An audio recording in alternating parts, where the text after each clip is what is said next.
किसी भी बारे में, कला, संगीत, राजनीति, कुछ भी, शायद मैं आपकी कही हर बात से असहमति जताऊं। मैं किसी से भी असहमत हो सकता हूं, लेकिन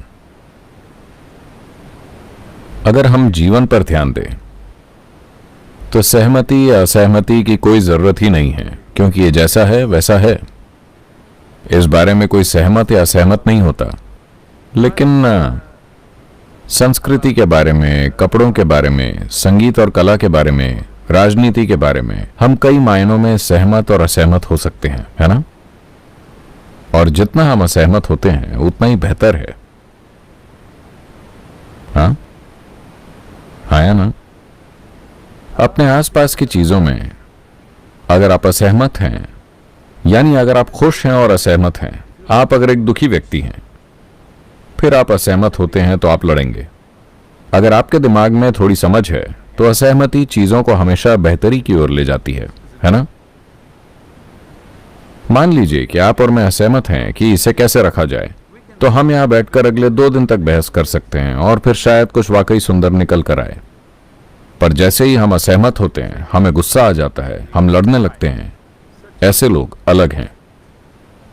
तो अगर आप खुशी से असहमत होकर जीवन के सबसे छोटे पहलुओं पर भी बहस करते हैं, ये पूरी तरह ठीक है।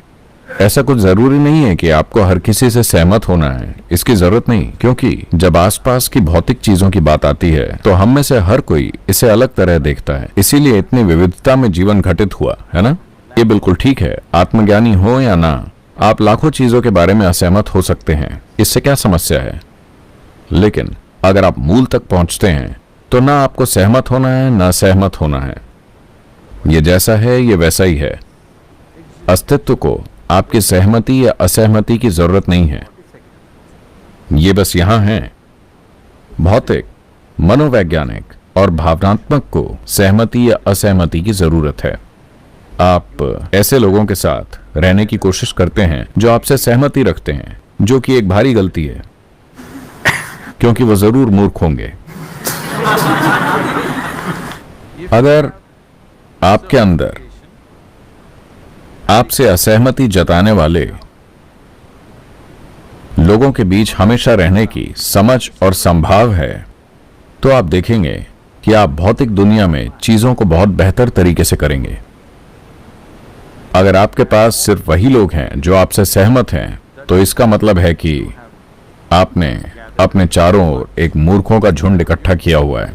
अगर आप दुनिया में कुछ करना चाहते हैं तो आपको ऐसे लोगों को चुनना चाहिए जो आपसे सहमत ना हो, जो आपसे असहमत होंगे, जो चीजों को जैसा आप देखते हैं उससे 1000 अलग तरीकों से देखेंगे।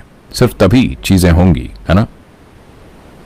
लेकिन अस्तित्व के मूल को न तो सहमति की जरूरत है और न ही असहमति की। यह आपकी सहमति या असहमति नहीं मांग रहा, आप बस इसमें विलीन हो सकते हैं। इसके बारे में कोई दो राय नहीं।